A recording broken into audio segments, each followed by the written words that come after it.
Histoire naissance et enfance d'ourson. 3 mois après l'apparition du crapaud et la sentence cruelle de la fée furieuse, Agnella donna naissance à un garçon qu'elle nomma Ourson, comme l'avait ordonné la fée Drôlette.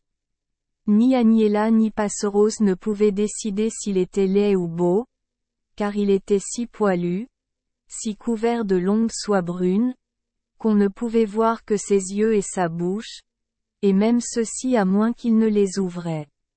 Si Agnella n'avait pas été sa mère et si Passerose ne l'avait pas aimé comme une sœur, le pauvre ourson serait mort par négligence tant il était effrayant, personne n'aurait osé le toucher, il aurait été pris pour un petit ourson et tué avec fourche. Mais Agnella était sa mère et son premier mouvement fut de l'embrasser amoureusement et, baigné de larmes, de s'écrier. Pauvre petit ourson! Qui pourra jamais t'aimer assez pour te délivrer de cette horrible malédiction? Hélas! Pourquoi ne le fera-t-il pas? Fée! Permets-moi de faire cet échange, qui est permis à un autre qui peut t'aimer? Personne ne pourra jamais t'aimer comme moi. Ourson ne répondit pas à ses caresses. Il a dormi paisiblement. Passerose pleurait aussi de sympathie pour Agnella, mais elle n'avait pas l'habitude de s'affliger longtemps en aucune occasion.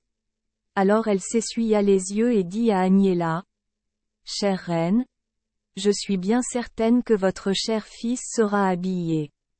Mais peu de temps avec cette méchante peau d'ours et à partir de ce jour je l'appellerai prince merveilleux.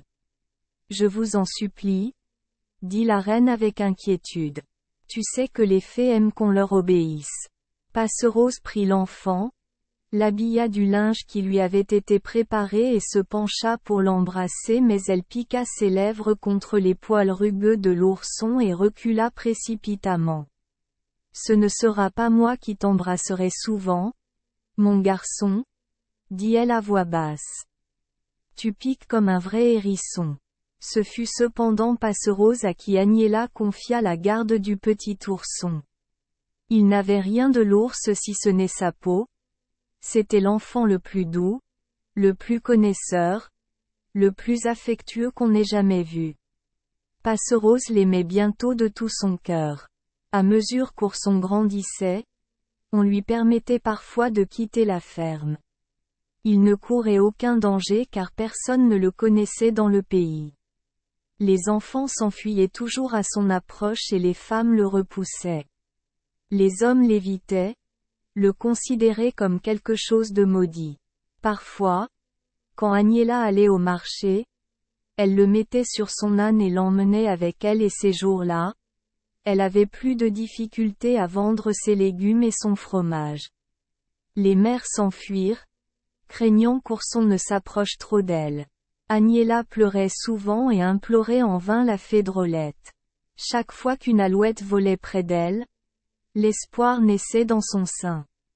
Mais les alouettes, hélas, étaient de véritables alouettes, bonnes uniquement pour faire des tartes et non des fées déguisées.